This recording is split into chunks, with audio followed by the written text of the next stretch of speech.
Hello, Tech in the Arts listeners.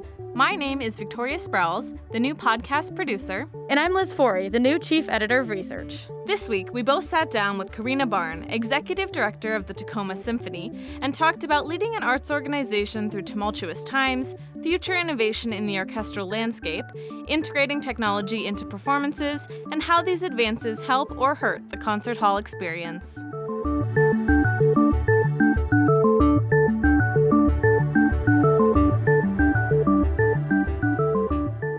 Karina, thank you so much for joining us. Would you like to introduce yourself and tell the listeners a little bit about your history with Symphony Tacoma and what brought you there?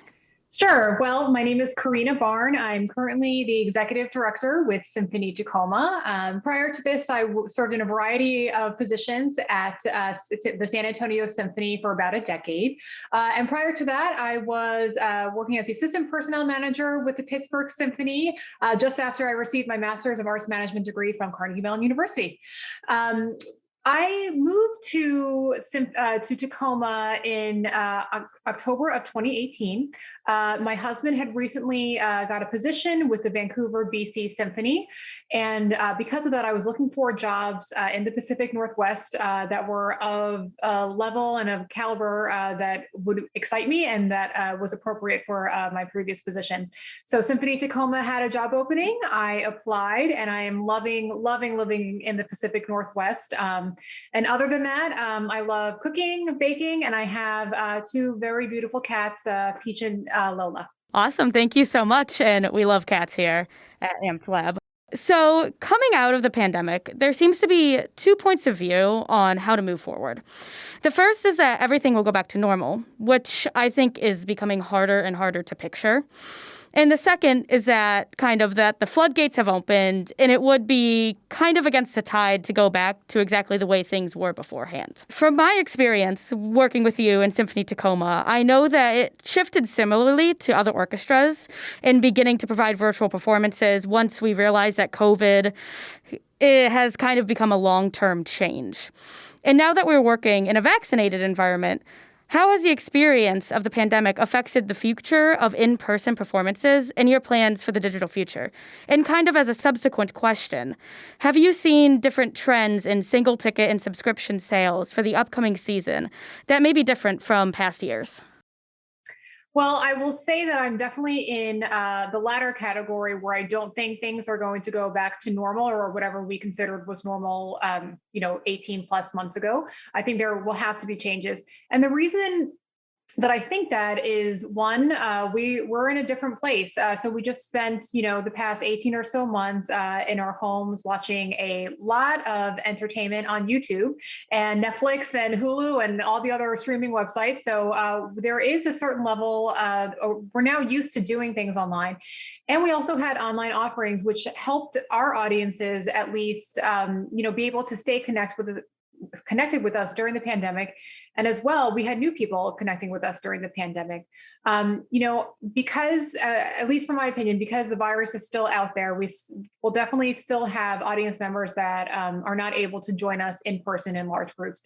So because of that, we made the decision to do some online content, but the majority of our programming will certainly be live. We are expecting, so far our subscription renewal campaign has gone extraordinarily well. It has exceeded my expectations, and I'm really thrilled that our audiences want to come back. I can't really talk about single tickets because they went on sale, I think, 3 days ago for us. We held off a little bit because I wasn't sure if we would have to do distancing in the hall. And I wanted to make sure that we were safe before going on sale. But I know that we have sold some. I just don't know how many. But I do know probably for the first couple of concerts, our audiences will probably be lighter than usual. I'm expecting that. Not only from feedback that we receive from patrons, but also just knowing it's going to take people some time to feel comfortable coming back into the hall.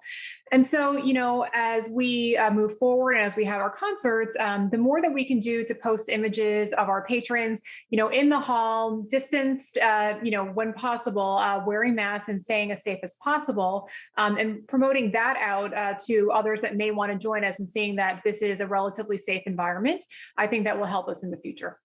Awesome. Thank you so much. Yeah, so as you said, 18 months of majority digital performances and watching entertainment online has definitely changed the approach to the arts. On the surface, technology and the classical music experience are completely different arenas. How do you see tech as an enhancement in this industry? If not, why? And if so, how can we leverage it to maximize the concert experience? Well, I think if you had asked me this question before the pandemic, I would say, oh, I would much rather record something than play it live, because then you have the opportunity to go back and fix any of your mistakes. However, having lived through this now, it is actually very difficult to have something recorded, because you can go back and, any of us that are musicians or any type of artists are perfectionists. It's just comes with the territory. So the ability to be like, oh, I think I can do it just a little bit better starts to creep in. And I'll tell you, my husband was recording the bass drum part for Fanfare for a Common Man last year. It's a very short piece, and I don't even know how many takes he did. And at some point, I just had to tell him to stop because I couldn't listen to it anymore. Yeah. That being said, though, I do think technology can do some really interesting things. Symphony Tacoma didn't have that much footage of the entire orchestra playing on stage. So we had to use a lot of our recordings and a little bit of footage. And then we added some interesting things to go alongside with it. So we had footage from the National Park Service. We had footage from several artists, and we tried to be as creative as possible when creating our programming because we had so little to work with in just sound. So from my experience, though, that it really has been an enhancement. You're watching a multimedia presentation that incorporates music, arts, visual, sometimes poetry, sometimes dance, depending on what you're doing. So I think there's a future to it. The downside, and this is the downside of pretty much everything, is that it's expensive and it's very, very time consuming to make these videos. So I really give a lot of credit to our music director, Sarah Ioannidis, who put a lot of this together using her own time and her own talents. It is a monster to have to do recording projects, and it's a monster then to have to do video projects. So I would say that's probably the only downside to it. Yeah, absolutely. And kind of with that, we're seeing more recordings and orchestras and symphonies doing that with tech. But in terms of like the orchestral field as a whole, looking to the future, what kind of innovation do you see for symphonies in the age of technology, kind of moving forward from this COVID era? Well, I will say that I'm not sure if we're going to see more orchestras doing the complete, virtual concert halls like you see in Berlin. I mean, Detroit has one also. The larger symphonies might be able to afford that, but the smaller community orchestras, that's too expensive to do, at least in my opinion. So I see more of a hybrid. Being able to release some things at no cost to our patrons is really helpful. One of the things that happened this past year that I don't think I said earlier is that we had an agreement with our musicians in order to post all this material on YouTube for free. Normally in a regular concert year, we don't have that. And the majority of orchestras around the country don't have that. You can pay into it. So you can pay to put content up on different media avenues. But this year we didn't have to. And of course, we would love to pay as much as possible, but cost is always something that we have to factor in. So this year we have the same agreement, and we're actually really looking forward to see what changes happen in the future with regards to the musicians union to make just to allow us to be able to have more programming that's online and digital. Yeah, I would just add to that, maybe, do you see technology and digital performances more as a kind of marketing strategy to get people in seats in the hall? Or is there a way that tech can be used during the concert? I know that in the arts, like tech and performances it's a pretty big no subject, but I'm just wondering if you see a future for technology within the concert hall at all, and what that would look like. I think both and another one. So I think, first of all, it definitely can be used as a marketing tool for us. So anytime that we're posting stuff on Facebook, on Instagram, on YouTube, on Snapchat, for whichever organizations have that, and TikTok, I don't even know what that is. Just kidding, I do. But for organizations like that, anything that you put out will show a visual of your organization, and it'll show, and for a symphony, it'll show you, you can hear what's going on. You can, oh, that's an interesting piece. Maybe I want to go and see that. So I think there's a space for that for us to use it as a marketing tool. I also think there's a space for us to use it for people that may not want to come to the concert hall, but hey, I'm on YouTube. It's a Saturday night. I have nothing else to do. Let me just listen to some music. So it's a way for us to interact with some people that may not want to actually come to the concert hall. Hopefully, we can get them to come at some point, but everyone's different, and you can't force everyone to come and pay money to see a concert. So that's a reality that we have. And then lastly, I definitely think there's a space in the concert hall. I would say for our audiences, I'm not sure if it's something that we would want to do on every concert. I think there are some of our patrons, and even myself sometimes, I just want to watch the orchestra. I'm not sure if I need to have a visual element, but a couple times a season, or maybe even more than a couple times a season, having some other visual will certainly help. And it's a way that you can partner with other organizations that are in your community. So if you have people, you want to partner with the Historical Society or one of the art museums, or, in our case, a Museum of Glass, and just show something else. You have partnership opportunities that you wouldn't normally have. Symphony Tacoma in the past has done several projects that involve technology. And the first one that received pretty national attention was a project that we did called Fire Mountain. It was a multimedia presentation and we collaborated with several organizations. So we took kids up to, the premise of the piece was composed by Dan Ott. It was a premiere, and it was to raise awareness of the melting glaciers up on Mount Rainier. So we took a group of high school students up the mountain. We led them up there. We also showed pictures and video footage of the kids learning how to make glass, which is another big part of Tacoma's history. And then we showed some of the not so pleasant things that you see on Mount Rainier because of the global warming. So for us, it was a way just to bring, 7, 8, 9 organizations together to do something pretty cool. And the thing that I like the most about that is that a lot of times when symphonies or when other arts organizations try and reach out to someone else, it's always about, okay, we want you to come to our concert. We want you to invest money in us. We want you to do this. We want you to, give us funds. And this way it's like, hey, let's just do this cool project together and we'll see what happens. So it's a way that's kind of low cost to get more people coming into your organization. Stay tuned for the second half of the podcast after this brief intermission.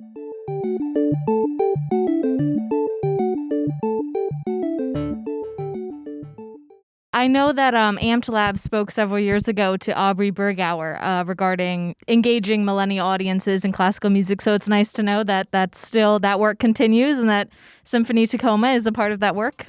Yeah, and this kind of, with that question and a little bit of what you had spoken to about integrating tech in the past, but making the note that it's really expensive and it's harder for smaller organizations to kind of do that. And you can integrate it in different ways by making a group of a bunch of organizations to do it and not just bringing them to the symphony. But do you think that if orchestras do not embrace technology in some form, that these organizations, which would sadly probably be the smaller symphonies and orchestras, that they will become obsolete?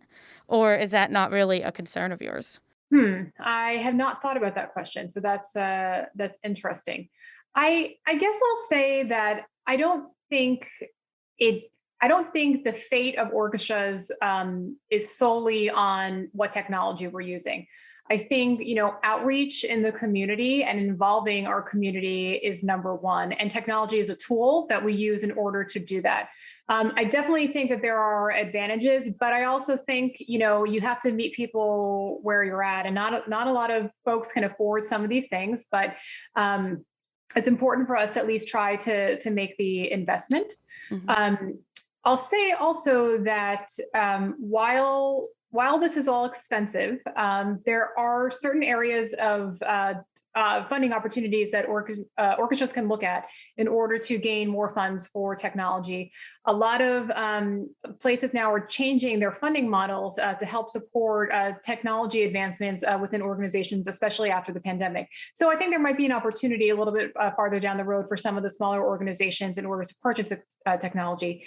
The other thing, though, that's important to note, as I mentioned earlier, is that it's not only a technology purchase, but it's also time consuming for staff. So unless you're outsourcing all this, which is very expensive, but it's what we chose to do for a lot of last year. It's going to fall on your staff, and you have to make sure that we aren't, that you're not, and certainly that I'm not burning out all of our staff, asking them to make, 1 minute video here, another minute video here, another minute video here. So one thing that I'll say may be an interesting way in the future is if small arts organizations can kind of come together and hire someone collectively to help with some of the video needs, and everyone can collaborate, everyone can pay in what they can, but have some help on the tech side so that it's not falling on the marketing staff and the other staff that are already overworked. Yeah, no, that is a very important consideration with all of this. I want to switch gears a little bit. Technology enhancements has been a huge impact for the orchestral world with the pandemic. But another byproduct of this past year and a half, has been an actual true commitment to DEAI work and actually showcasing BIPOC artists. And Symphony Tacoma already has a history of innovative programming. And this year, I know that there's a large range of repertoire that is old and new, and even some world premieres, such as David Ludwig's The Bleeding Pines. But what has been the philosophy of you and music director Sarah Ioannidis in choosing this season's content? And do you see this reflected in other orchestras, or is it still a struggle due to conflicts with the board, or even a perception of deviation of too far for what is considered the norm of classical musical repertoire? I don't think there will be, at least on my board specifically, there will never be any sort of anger or why are you doing this or anything like that. I think it's something that's at the forefront. I'm lucky that it's at the forefront of my board's mind, and something that we're actively thinking about.